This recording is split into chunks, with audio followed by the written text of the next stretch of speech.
Puji Tuhan, selamat pagi, selamat berjumpa kembali. Pembacaan firman Allah pagi hari ini kita akan baca bersama-sama di dalam Kolose pasalnya yang kedua, ayat 6 dan ayat yang ke-7. Kamu telah menerima Kristus Yesus Tuhan kita.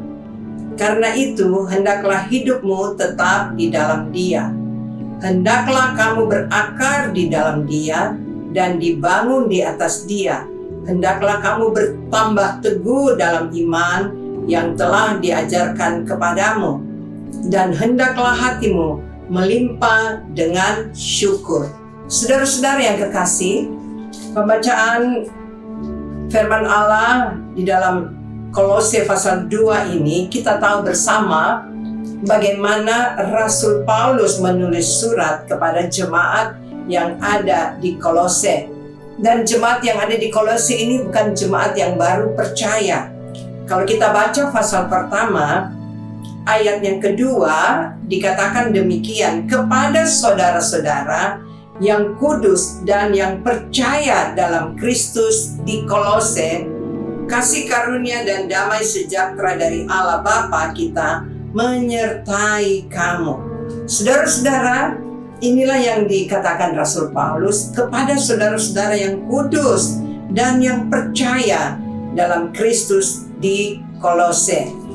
Dan dalam pasal yang kedua, bagaimana ungkapan hati dari Rasul Paulus kepada jemaat yang ada di Kolose, bagaimana Rasul Paulus menginginkan bahwa jemaat yang ada di Kolose supaya berakar. Dalam ayat yang ke-7, hendaklah kamu berakar di dalam Dia.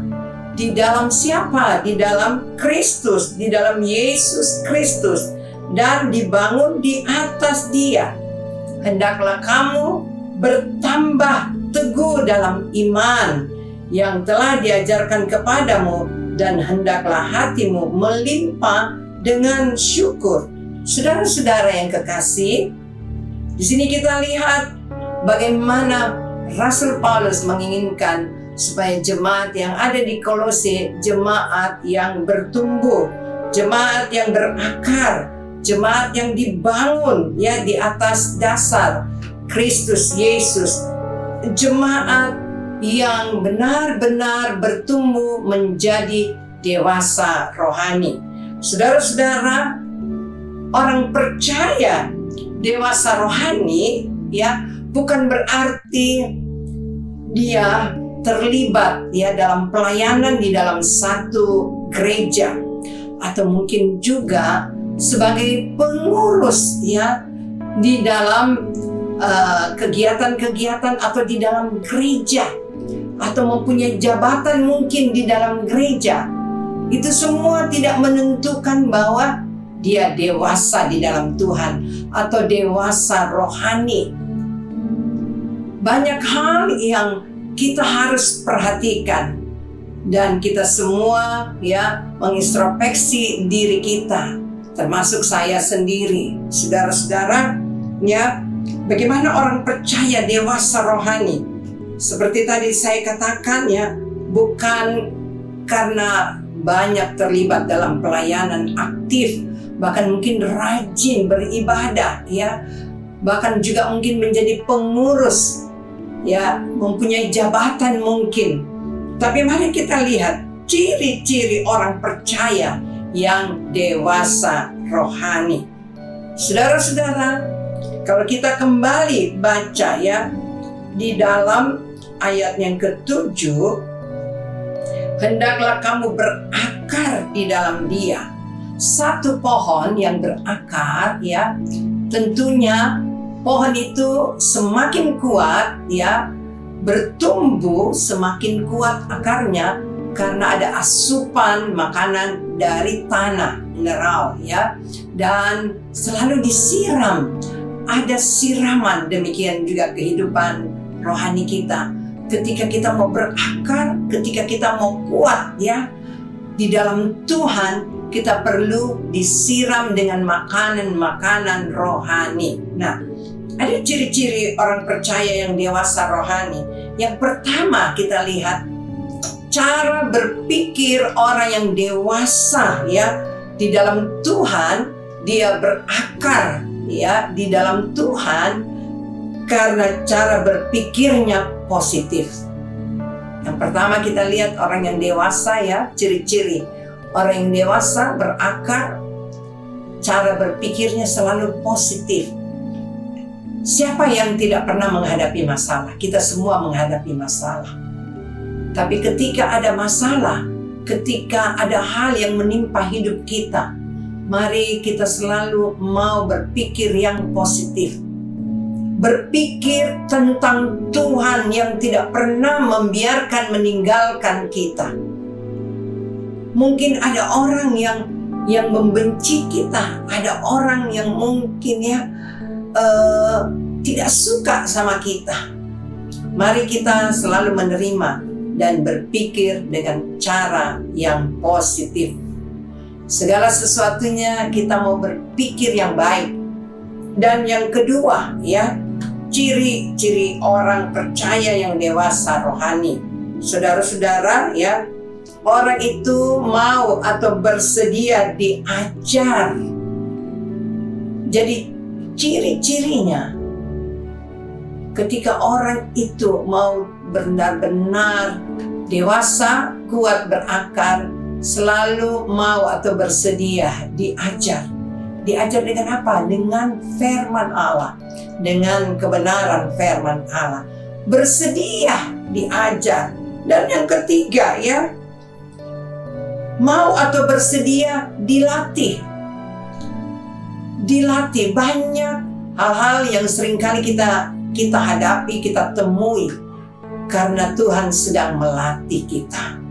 Tuhan sedang memproses kita supaya benar-benar kita kuat, kita tangguh ya di dalam Tuhan. Iman kita bisa kuat. Kita diproses. Ada hal-hal yang kita tidak senang, tapi itu yang Tuhan ya sedang berikan kepada kita. Kita harus hadapi. Kita sedang diproses. Dan yang keempat ya, kita mau atau bersedia didisiplin. Tentunya semua didisiplin melalui kebenaran firman. Kita mau ya. Seringkali memang kita ya kurang disiplin. Banyak hal kita kurang disiplin. Tapi ketika kita mau dan bersedia didisiplin, dan disiplin melalui kebenaran firman, apa yang kita tidak inginkan, tapi itu yang Tuhan buat lakukan kepada kita, supaya kita belajar disiplin. Dan dari kesemuanya, kesimpulannya, bagaimana kita mau berkorban waktu. Semuanya kita harus ada ya korban waktu. Ketika kita mau diajar oleh kebenaran firman, kita harus berkorban waktu. Seringkali banyak waktu-waktu yang kita tidak bisa ya beri untuk Tuhan. Ada waktu-waktu yang Tuhan sedang mau melatih kita, tapi kita tidak mau beri waktu itu ya kepada Tuhan. Bahkan juga sampai didisiplin, dan semua membutuhkan waktu. Kiranya firman Allah yang singkat pagi hari ini kembali kita ingat bagaimana Tuhan begitu mengasihi kita semuanya. Menghadapi keadaan zaman sekarang ini, kita perlu kekuatan iman. Kita perlu ya mau bersedia diajar. Kita mau bersedia dilatih, didisiplinkan. Kita mau berkorban waktu. Dan yang paling utama, cara berpikir kita selalu harus positif. Banyak orang yang mau ya merasakan kebahagiaan.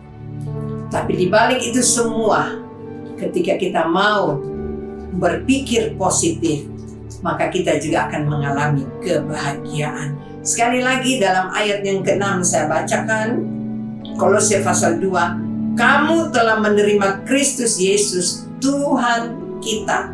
Karena itu hendaklah hidupmu tetap di dalam Dia. Apapun yang sedang kita hadapi, kita alami, kita mau tetap di dalam Dia.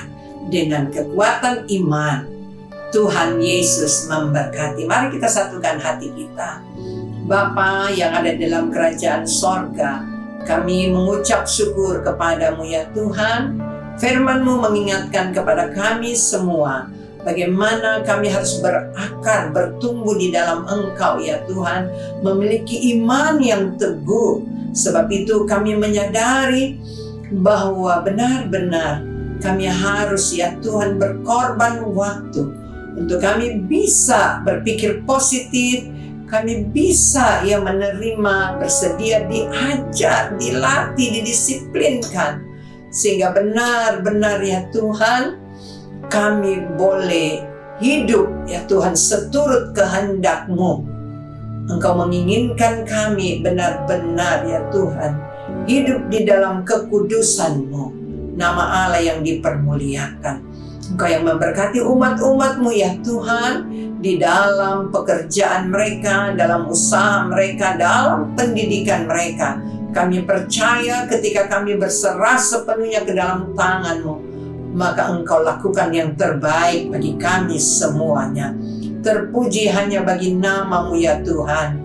Di dalam nama Tuhan Yesus Kristus, kami memasuki hari yang baru ini bersama-sama dengan Engkau di dalam setiap aktivitas kami.